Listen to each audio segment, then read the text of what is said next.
Intentions of wait.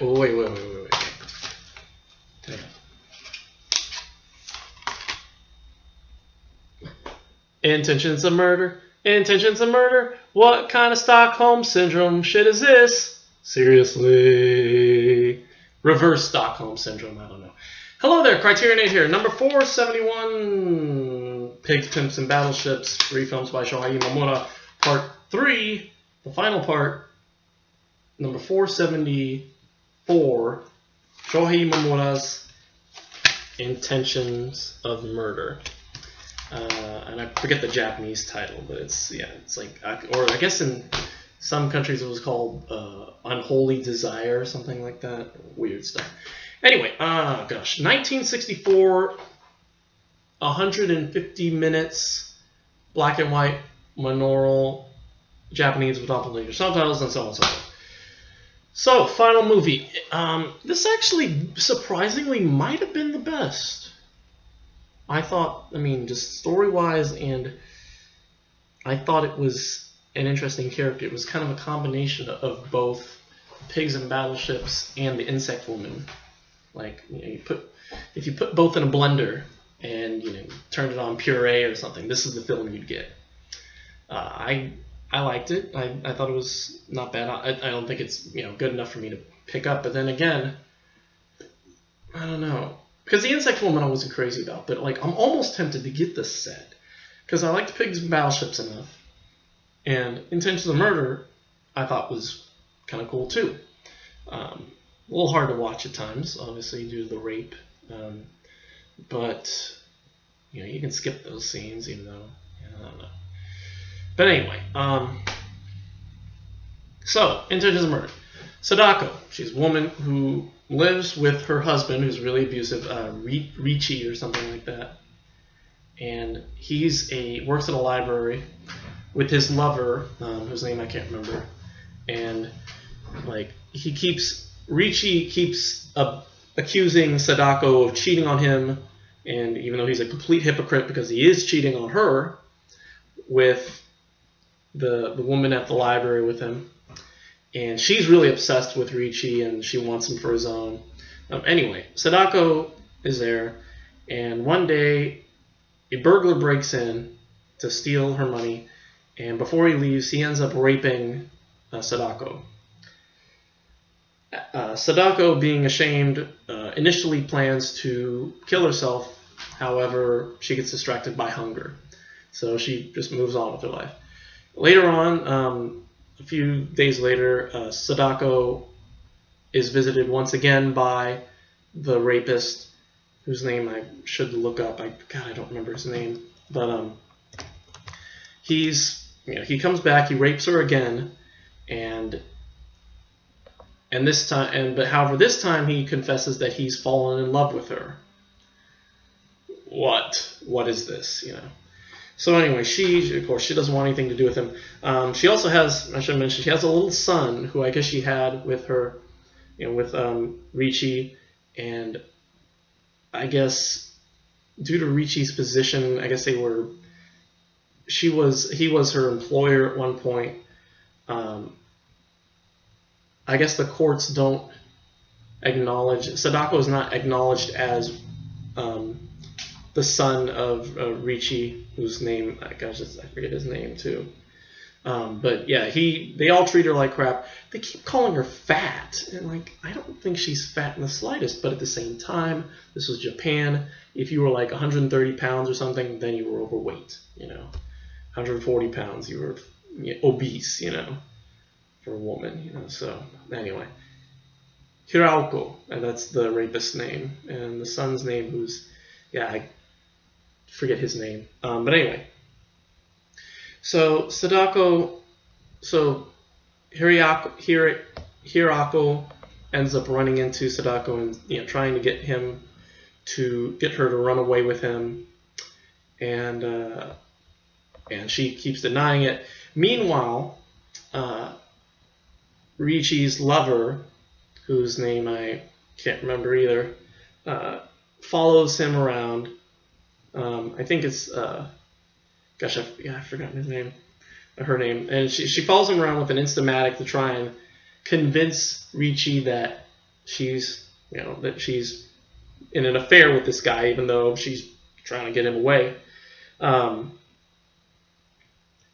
things are complicated when Sadako finds out that she is pregnant. However, she's not sure whether or not it's, Ricci's child or the thief's child, Hirako.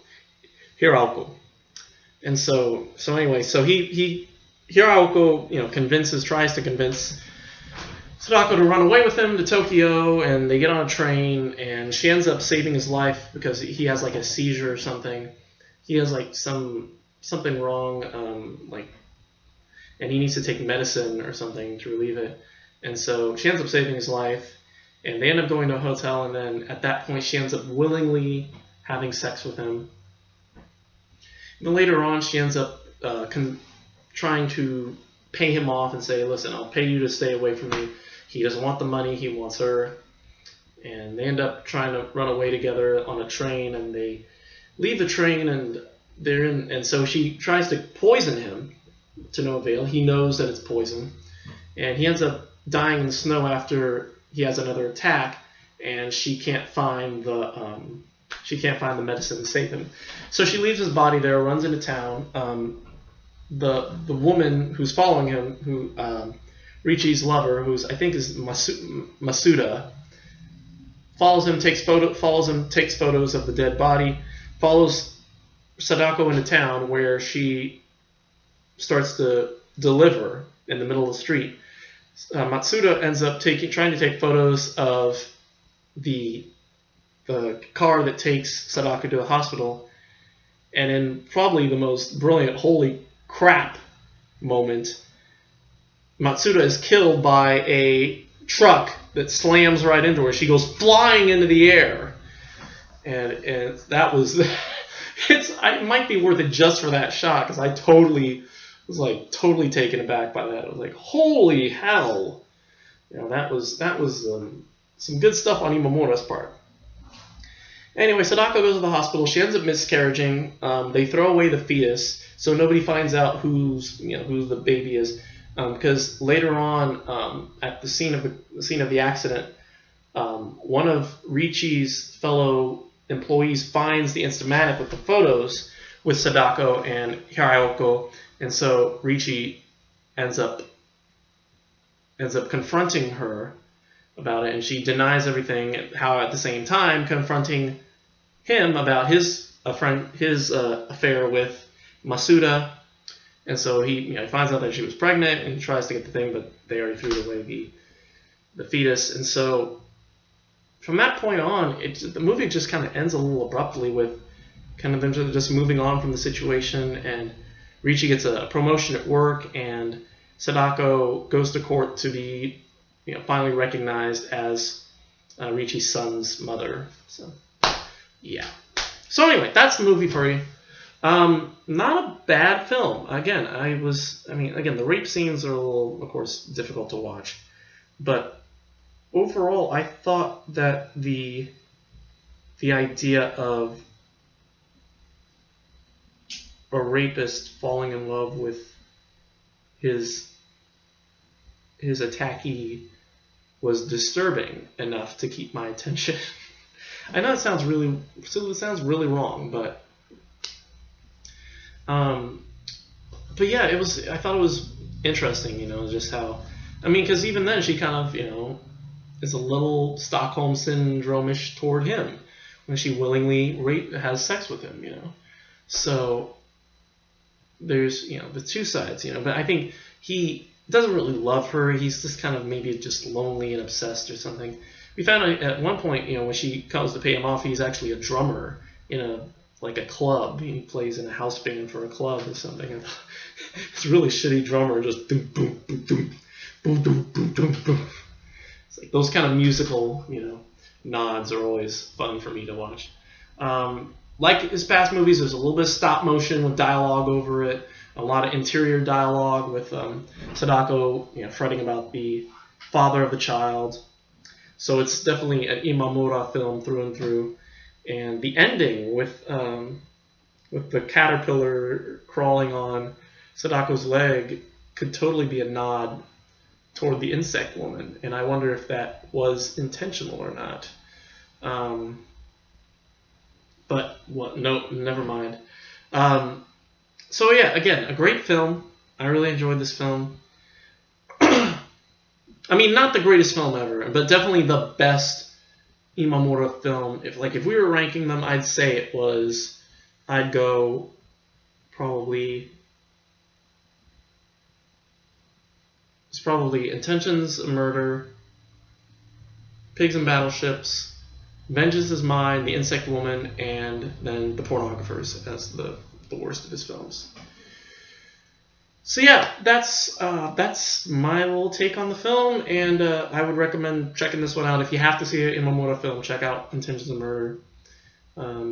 Actually, if you have to see any of his films, just go check out this whole set.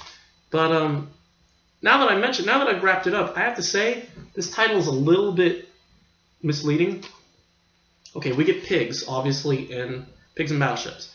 Pimps, we get that in, I guess, both Pigs and Battleships and mostly Insect Woman. But also mostly Pigs and Battleships, but also some of it is in Insect Woman. Prostitutes, definitely some in Pigs and Battleships, a little bit in, definitely more in Insect Woman, though. But the Intentions of Murder doesn't really have any of that, really, you know? No pigs, no pimps, no prostitutes, just rape and, but they wanted alliteration. Criterion's trying to be smart, but Criterion ain't smart. What are you talking about? So anyway, we'll keep watching these movies by them. Anyway, so Intentions of Murder, I give this one an A-.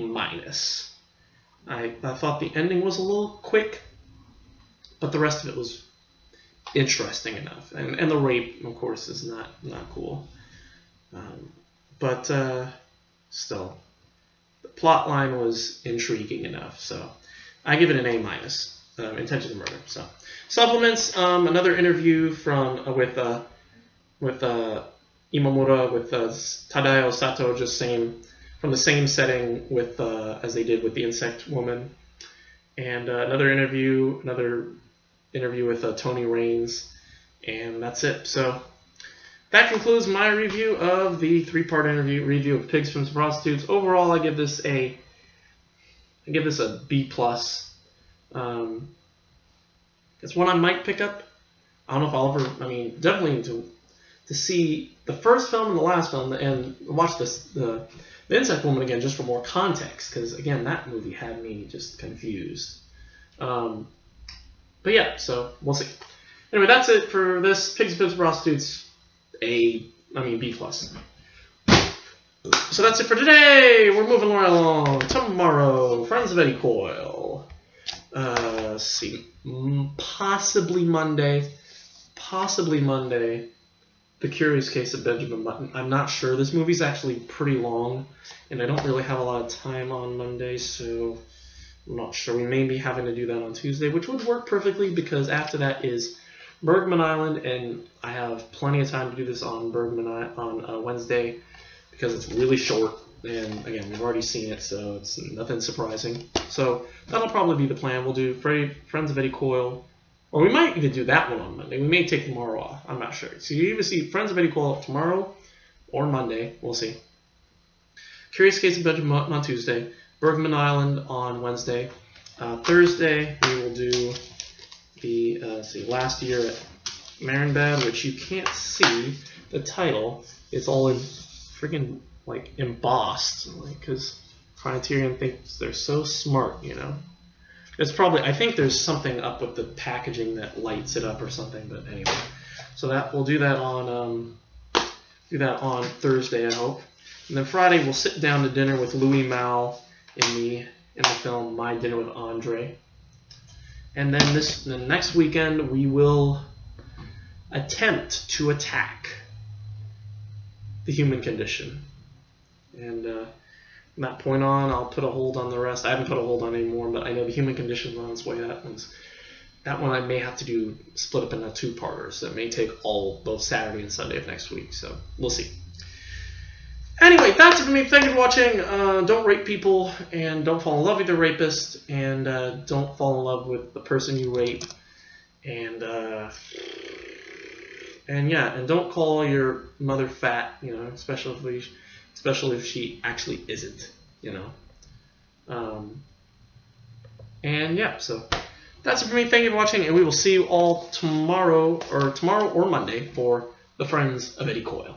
And until then, goodbye.